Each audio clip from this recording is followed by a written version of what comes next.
న్యాయమూర్తుల కొరత వలన లక్షలాది కేసుల తీర్పులు పెండింగ్ లో ఉండిపోయాయి. ఆధునిక మౌలిక వసతులు కల్పించడం ఇలాంటి మరెన్నో డిమాండ్లని పరిశీలించడానికి అసెంబ్లీ సమావేశాల్లో ఇవాళ చర్చించబోతున్నారు. ఏదో కోర్టుకి దేవుడు వచ్చాడంట, అంతా మారిపోయిందని చెప్పుకుంటున్నారు. మిగతా కోర్టులన్నింటికి దేవుడు దిగొస్తాడా? న్యాయం చేయాల్సింది మనమేగా. అందుకే జడ్జిలు లాయర్లు కలిసి డిమాండ్ చేస్తున్నారు.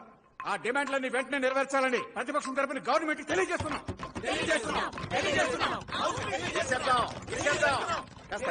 ఉండడాయా మీరు అడిగిన వాటి అన్నింటికి గవర్నమెంట్ తరఫున మన హోమ్ మినిస్టర్ గారు సమాధానం చెప్తారు.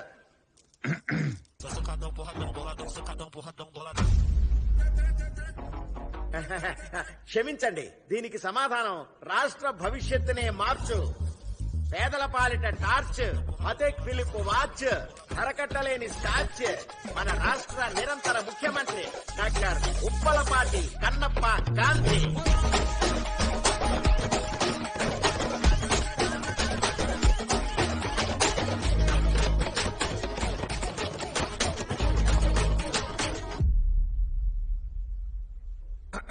గౌరవనీయులైన స్పీకర్ గారు, నేనొక్కనే ఈ రాష్ట్రాన్ని ఎలా కాపాడాలని ఆలోచిస్తూ చాలా రాత్రులు నిద్ర కూడా పోలేదు. కానీ అపోజిషన్ కి జనం మీద పొంగుకొచ్చే ప్రేమను చూస్తుంటే మన రాష్ట్ర భవిష్యత్తు మారిపోయేలా ఉందే. 1958 నుంచి ఇప్పటి వరకు లా కమిషన్ లో 8 సార్లు మార్పులు చేశారు. కానీ స్టేట్ గవర్నమెంట్, సెంట్రల్ గవర్నమెంట్, ఏ గవర్నమెంట్ న్యాయ వ్యవస్థ అడిగిన డిమాండ్స్ తీర్చలేదు, పరిశీలనలోనే ఉంచారు. ఎందుకంటే గుట్కాలు అమ్మాడు, కిడ్నీలు అమ్మాడు, పోరాటంలో చంపాడు, లాకప్ లో చంపించాడని ఇక్కడున్న గౌరవ శాసనసభ్యులు 234 మందిలో 170 మంది మీద కేసులున్నాయి. వాళ్ళు అడిగిందల్లా ఇచ్చామనుకోండి, మనం ఇక్కడ ఉండలేం, లోపలే ఉంటాం. న్యాయ వ్యవస్థని కేస్ ఫైల్స్ తో కప్పెట్టేసి వాళ్ళకి గాలాడనివ్వకుండా ప్రాబ్లమ్స్ లోనే ఉంచాలి. అప్పుడే మనల్ని ఎవడో కెలకడు. ఇప్పుడు చెప్పండి, ప్రజలు ముఖ్యమా, మనం పవర్ లో ఉండడం ముఖ్యమా?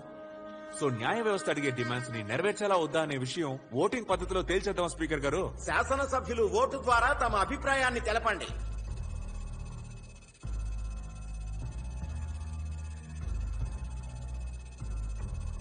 (233)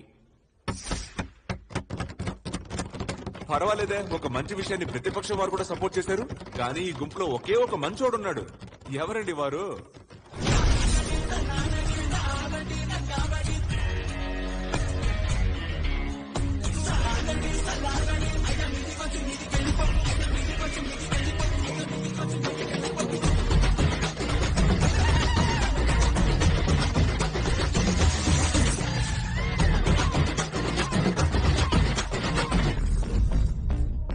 మంచోడ్ని కాదు, చెడ్డోడ్ని, నీ తుప్పొదిలించే తప్పుడోడ్ని.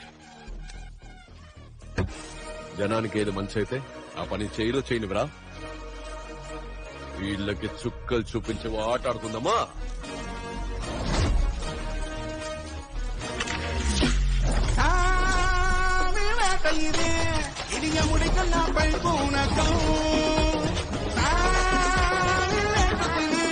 బతుకుంటాం కన్నా జారే రక్తం.